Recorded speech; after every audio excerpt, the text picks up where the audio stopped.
Hi guys, it's Hannah and welcome back to a game of Fangs and Thrones. Now today's video, as you can probably tell by the title, is a March wrap-up. Now we are still in the middle of March, so this is a mid-month March wrap-up.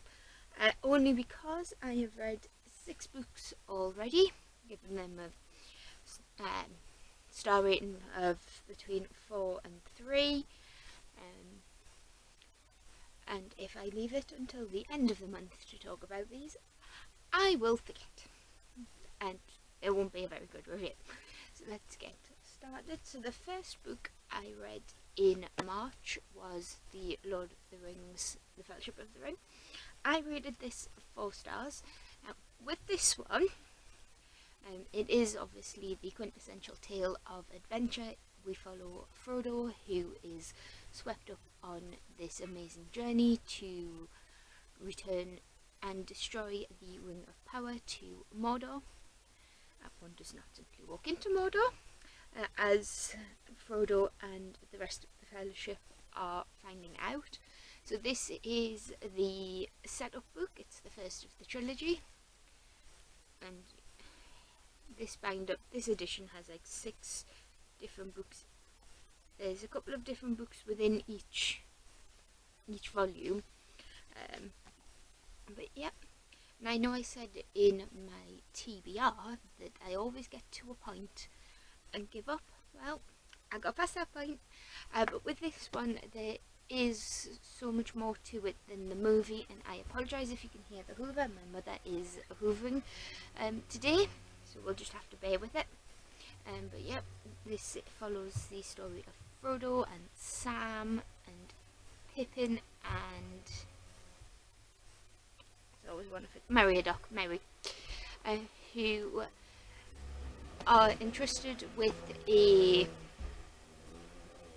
mission to destroy the ring, and it's just setting it up.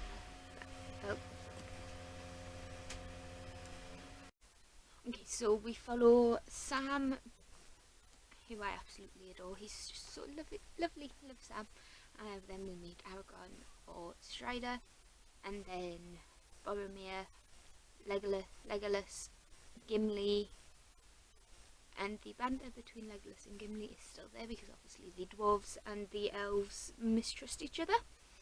There's my hat. So the dwarves and the elves mistrust each other, and obviously that has some real world connotations on how at the time, because this was wrote during the Second World War, or about that time, obviously that interacts and has some social commentary on the world at the time, and it still does now, in the sense of how people are treated because of how they look or how they act. And my battery is dying, so I'll just quickly change the batteries out and check the microphone still turned on. So the core pile rating for this one, I gave it a 8 for characters. I love the interaction between all of them, and what brought it down was there wasn't very many female characters, which I was surprised about given the movie and how Arwen has such a prominent part in that. 7 for atmosphere. I don't really like the Shire is just so cute and wholesome, and then we go to the Dark Forest, which is dark and scary. So it was alright. Writing a 7 is rambly, which is interesting because that's what I'm doing here. Plot 6. It took a while to get going, and I didn't really get much of a plot out of it. Intrigue 8. Even though I didn't really know what was happening, I still wanted to find out. I wanted to compare it to the movie, which I know you shouldn't really do, but yep. And there was a lot more happening in this than happened in the movie. Logic 8. A few things pulled me out of the story, and then enjoyment was 8 overall. Which gave it a 7.43, which is a solid 4 star. Then I read Law. This edition is gorgeous. It's the Fairy Loot edition, and because I've read it, it has the exclusive Under the Dust Jacket artwork on it. But Law is the story of Law Perseus, or Melora, who is the last survivor of her family, who are hunters who kill the gods who inhabit human forms every 10 years, I believe, for 7 days as a punishment from Zeus. On paper, this sounds brilliant. It's Hunger Games meets Percy Jackson, but it just let me down a little bit. I ended up rating it a 3-star. So on Corpile, I gave the characters a 7. They were okay. I did like Law, how she was fighting against expectation of who she was raised to be and who she actually is. But the other characters felt a bit flat.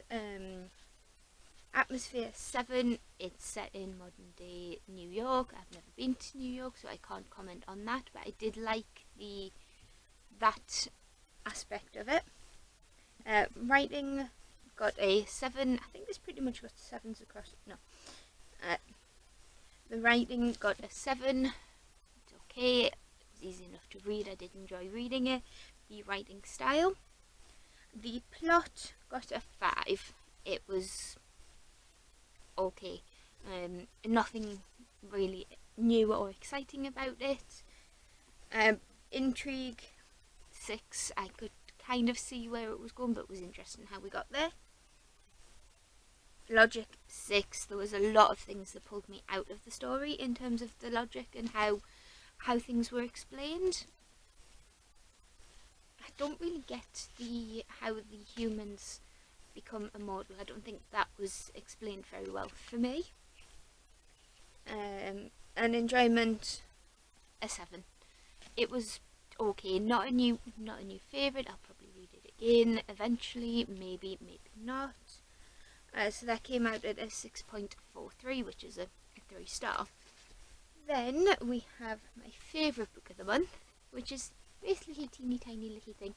This is The Ice Dragon by George R.R. Martin, and this got a 5-star. I really enjoyed it. It's a folktale, fairy tale set in the world of Westeros before the main events of Game of Thrones. And to be honest, I think a child could read this or be read it. We follow Adara, who is a winter child. She was born in winter, and with the help of a ice dragon, she saves her village. But what is really special about this book, aside from the fact that it was present, is the illustrations. These illustrations are absolutely gorgeous. They're just like a pencil black and white sketch.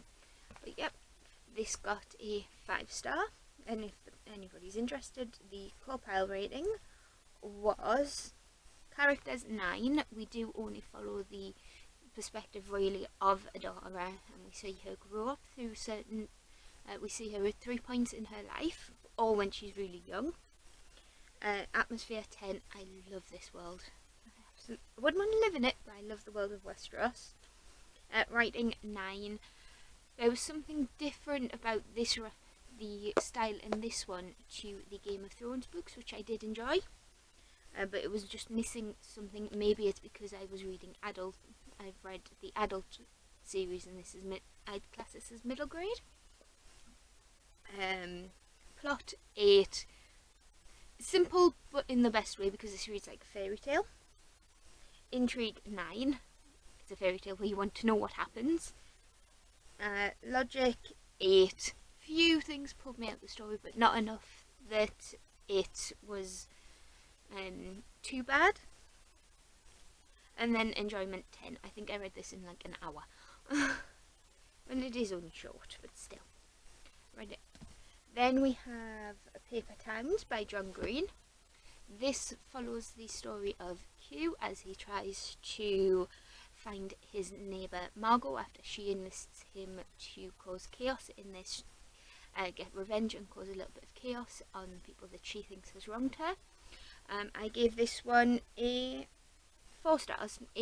Came out as 8.43 on Copile. So we have 8 for characters. I thought they were well written, a little bit. Some of the side characters did seem to me to be a little bit one-dimensional, and the parents were a little, and Q's parents were a little bit and so were Margot's parents. Atmosphere 8, it's modern day Florida.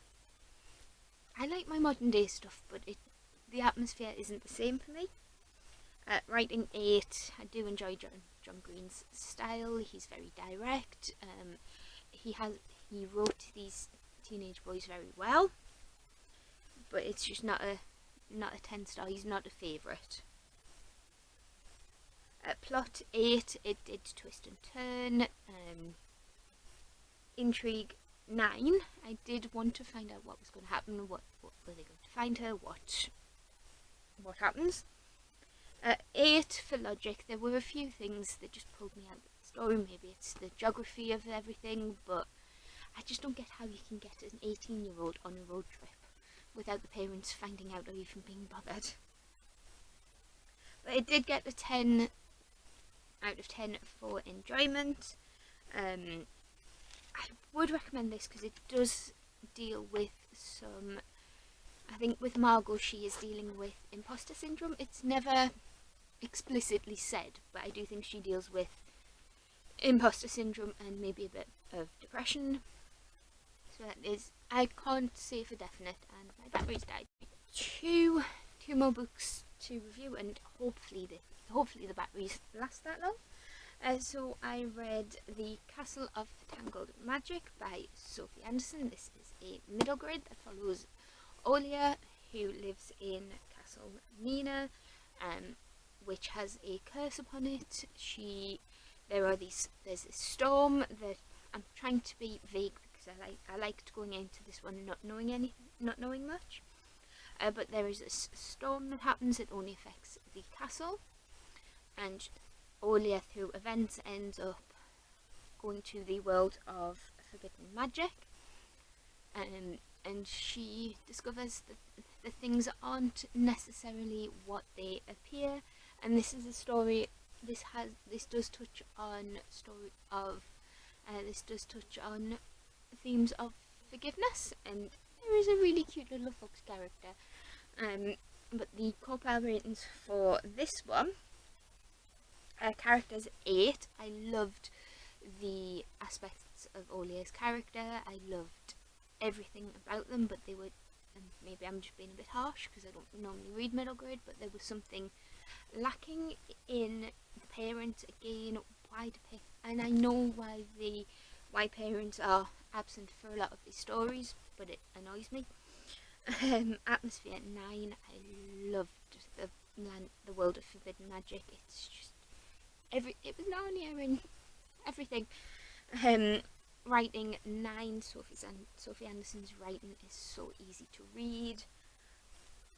Plot 8, it managed to surprise me. Obviously, it is a standalone, it is a middle grade, so it does have a happy ending, but how we get there is very interesting. Intrigue 9, again, didn't see anything coming, especially the twist. I did like the twist. Logic 9, 1 or 2 minor things that pulled me out of the story, but not enough to overall impact on anything. And enjoyment 10. And I will try to read more of Sophie Anderson's books. And then very quick